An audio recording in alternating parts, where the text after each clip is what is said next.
us for this conversation today. I'm super excited to just learn more about Stoudemire Farms and what got you into farming. Yes, sure. Yeah, so I guess let's just start there. So I was kind of briefing people on, what Stoudemire Farms is. And you just joined the green market last year, but you started Stoudemire Farms about 7 years ago, 2015. And I'm curious, what inspired you to start Stoudemire Farms? Like, who or what kind of initiated that for you? Well, for me, I really wanted to figure out a way to live naturally off the land. And Mm-hmm. so when I first made the purchase in Hudson Valley, that was the idea. That was the idea for me, to be able to live naturally and provide like well-raised food for my family. That was the initial thought. Then I realized that a there's a want for that, with a lot of consumers, and so Mm-hmm. that's when I decided to branch out and go to more of a working farm type of structure, and that's Mm-hmm. how it started. Mm-hmm. And did that sort of transition, when did that transition begin for you? It was after maybe year two or so. Mm-hmm. After year two, I started to then think about branching out and creating a working farm Mm-hmm. that would help please the consumers. There's a lot of people who want farm to table food, Yeah. It's the fresh right? fresh organic style, pasteurizing, grass fed type Mm-hmm. of fooding. And so that's when I was able to, I'm going to continue. I'm going to push this out for everyone to enjoy, not just for my family. Mm-hmm. Awesome. Um, and one of the things that is like a big piece of the Stoudemire Farms mission is, creating a legacy for your family, and also raising awareness around the importance of building generational wealth for the African American community. And I just love to hear you talk more about that and how that sort of is part of what you're doing. Yeah, so farming. I mean, obviously for me, my family grew up farming, basically. Right, my grandfather was a farmer, and I grew up in a small town in Florida where it's like kind of a country town. Uh, Mm-hmm. so I was used to being kind of outdoors and taking care of the land in a sense. And so it was a natural transition for me to get into the farming space, being able to build something that I think my children can be proud of, because they watched this company grow from the beginning, and with them being a part of it and being able to see, now that the company's doing well, that they can now understand what it takes to be successful, how to really be an entrepreneur. And and so as far as generational wealth, it's important for them to see how that process begins. And it's been a great teaching point for us, because now they can see exactly how it works. And with us being African American farmers, it's a beautiful space to be in, and we can help kind of somewhat feed the people good food.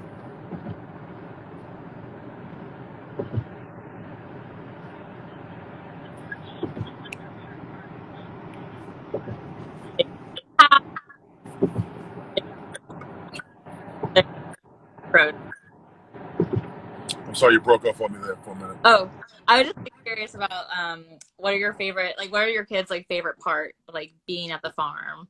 Are they like into working with the animals? Are they into like, I don't know, doing all the chores, farm life?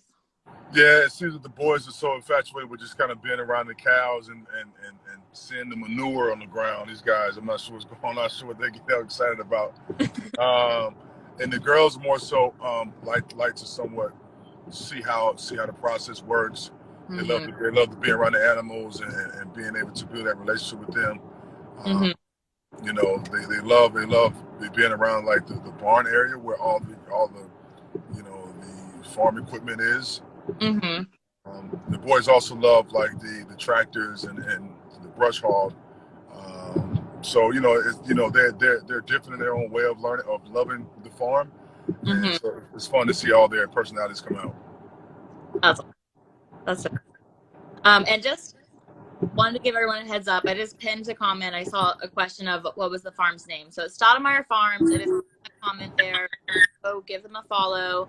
Y'all are going to be back at Union Square March 11th on Friday, starting March 11th.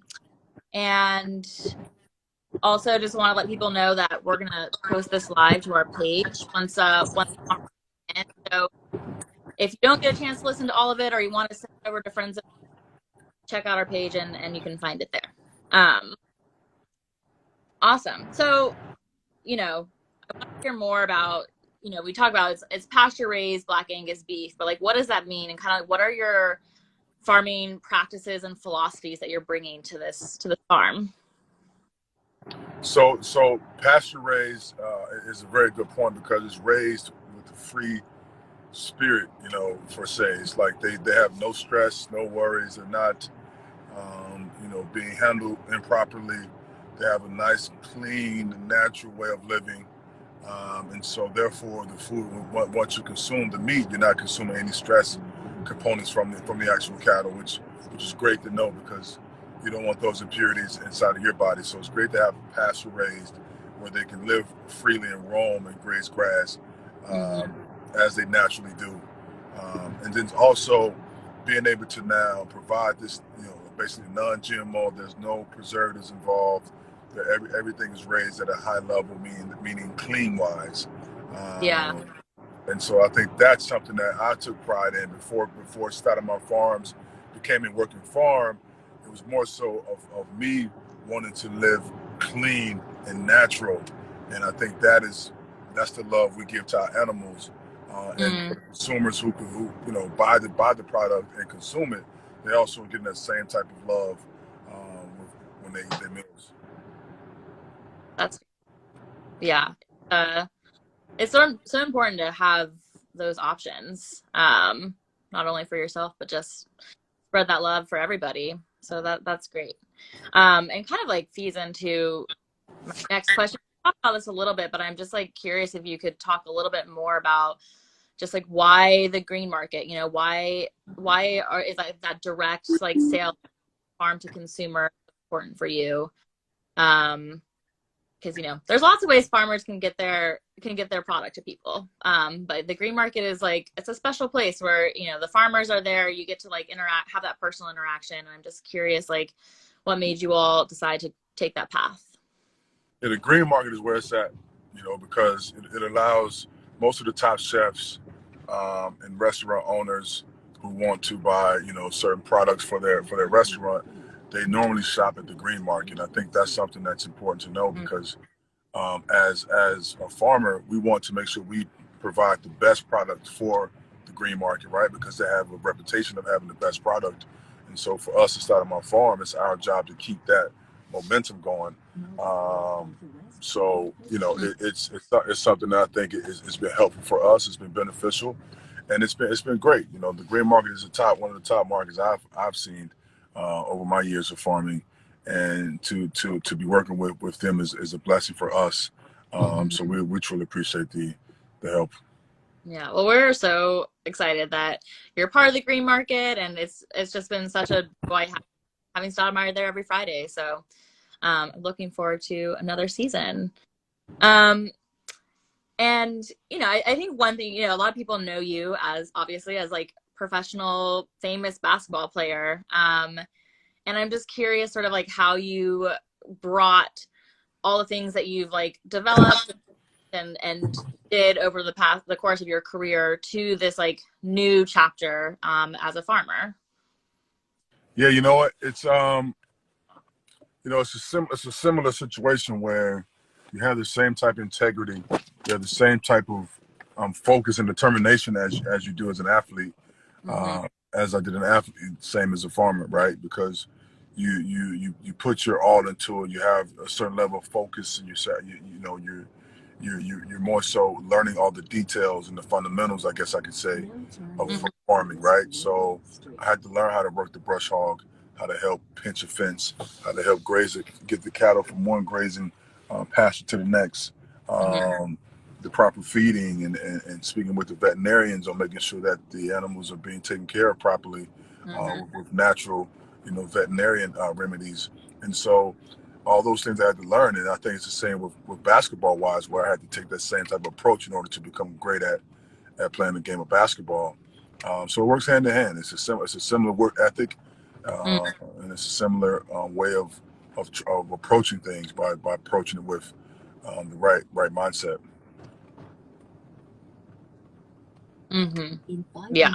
Well, it takes an immense amount of work to do. So hats off to you. And let's see. I'm also wondering if you could just talk a little bit more about sort of why you think it's important for the next generation to be learning about farming practices, how you're trying to like instill that in your own family. Yeah, I mean, I think it's important because farming for me is something that was initiated, in the beginning of time. Even the Torah talks about, you have to somewhat till your soil and work the ground in order to have proper foods. And so I find the best tranquility when I'm out on the farm and Mm-hmm. I'm out in the wilderness. I'm like tapping in with nature, and the animals are grazing, and you can hear them just chewing up the cud and the grass, and it's just that beautiful atmosphere. And then to get your hands dirty, you throw on your muck boots and your gloves and your overalls, and you get out there and you get into the soil. That is something that you can't duplicate. And that's a passion of mine that I love doing. And so, and my children are starting to somewhat gravitate to that. Teenagers, they don't want to get dirty. They don't want to really get dirty. And I don't want to, my girls are like, this is nasty. What's going on? But I think over time they would appreciate it. So it's been a great family bonding moment for us as well. Mm-hmm. Absolutely. Yeah, it's nothing that really quite compares to just like being out in nature and yeah, working with animals too is just so, I mean, it's hard work, but it's like it's so rewarding, so beautiful to be able to like work with other creatures like that. So Yeah. um yeah. So kind of, especially like in the winter time when things are like, cold out and it's kind of, you know, things aren't like vibrant and alive. I'm just like curious if you could take us through sort of day in the life. Also, I'm assuming, we're starting to get into like baby season. All the like baby calves and baby goats are about to start being born. So what's sort of like a um, day in the life on Stoudemire Farms, like this time of year look like? Like what time are you waking up? What are you having for breakfast? Like give us the details. Well, this time of year I wake up early morning. So I wake up at about 6 o'clock in the morning. Mm-hmm. Um, on a work day, if I'm on the farm on a work day, I wake up pretty early. What Mm-hmm. I try to do is kind of brush hog a little bit of a pasture, kind of cut the grass a bit, tighten things up from an appearance standpoint, and then I would go on the farm, and then I would work with the farm hand on whatever needs to be done for that day. Wintertime right now is a little bit slower because the cattle are, they just eat and just kind of relax, and there's Mm-hmm. not much we can do except for fix anything that may have been that need a little bit of fixing. But Mm-hmm. uh, yeah, but you're right. This time of year we're going to start now calving, so it's going to be, the calves are going to start being born. The goats are getting ready. We're going to start tapping the maple trees for maple syrup this year. We're going to start harvesting the mushrooms that have grown over the winter. Mm-hmm. So we're starting to get things going. Once the winter time starts to fade out a little bit, then we're able to start harvesting. Mm-hmm. How many cows do you have in your herd?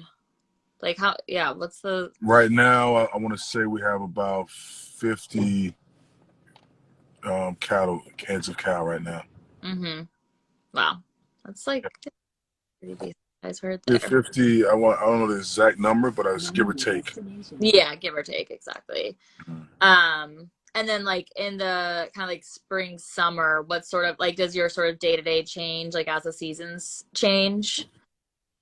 Yeah, so it's more work. It's more work in the spring, summer. Obviously, we do a little more with around the farm area and doing some, more fixing, tightening up things. And then for the cattle standpoint, we just make sure we graze them properly, that they're able to graze freely.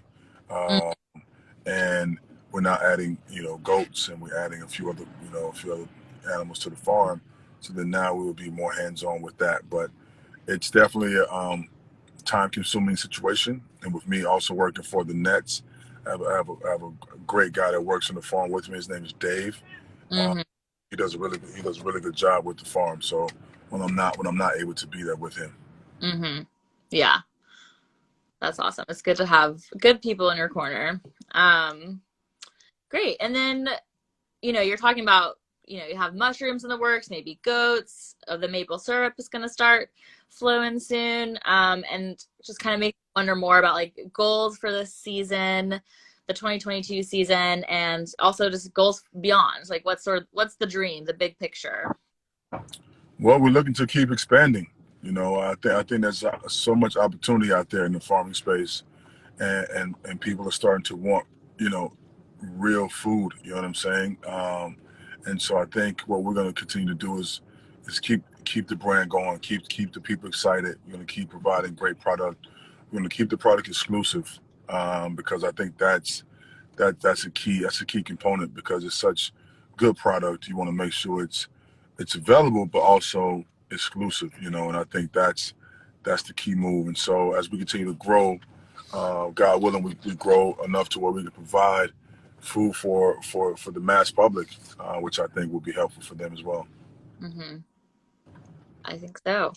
Um, and just like one final like question before we sort of wrap things up. If someone is new to Stoudemire Farms, like they've never had your product before, maybe they like are kind of newer to like farm to table space and aren't familiar with grass-fed beef, what would you recommend starting with? Like what cut would you start with? How would you make it? I mean, if you're for me, I like the ribeyes. Ribeye is my favorite cut. And what I do, I'll make this paste. I'll make a certain paste. You can do any kind of paste you want, or you can just provide salt and pepper on it with some olive oil, and let that sit for a minute with some salt, olive oil, and pepper, and you can let that marinate for a while, and then put that on a inside of your skillet. Right, you let that sit with some vegan butter, flip it over twice, and then put that in the oven, and it cooks to the temperature that you like. You like your steaks eaten. So there's many ways to do it. There's certain rubs that we also provide from Stoudemire Farms that's great for the actual steaks. Mm-hmm. Um, so yeah, there's plenty of ways to make beautiful meats. Awesome. Great. Well, I think I think we covered a lot of ground there. And I feel like I'm so happy to like just hear from you about Stoudemire Farms and learn more about the behind the scenes. And yeah, thanks Let's so much. go. Let's go. We're filming a docu series. Yeah. We have a lot happening, a lot of interest. It's going to be a fun, exciting year this year at the Mm-hmm. grain market. It's gonna be beautiful, and the people that come out love it. We engage with the people when they come by. We are, the energy's great, and so we are very excited to kick off the new season. Right on. So March 11th, we're gonna see you there. Yep. And I'd have another season with you guys, and can't wait to make all those burgers. And if people, Yeah. we had an amazing burger day where we did the Stoudemire burger on the English breakfast roll, and Yeah. Right. That's right.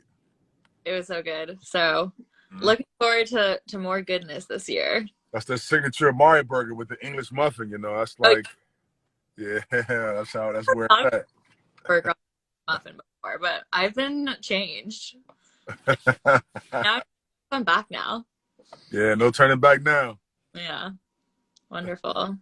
Well, thanks so much for taking the time to chat today. And I'm sure we'll see you on the plaza soon, and good luck out on the courts. And yeah, we'll be in touch. Awesome. Thank you so much. And yeah, if you haven't already, go follow Stoudemire Farms. Yep. And if you want to send this conversation to your friends, you can find it on our page. Yep, you can follow Stoudemire Farms and Amare Israel on Instagram. Absolutely. Wonderful. Thanks, everyone. Awesome. Thank you.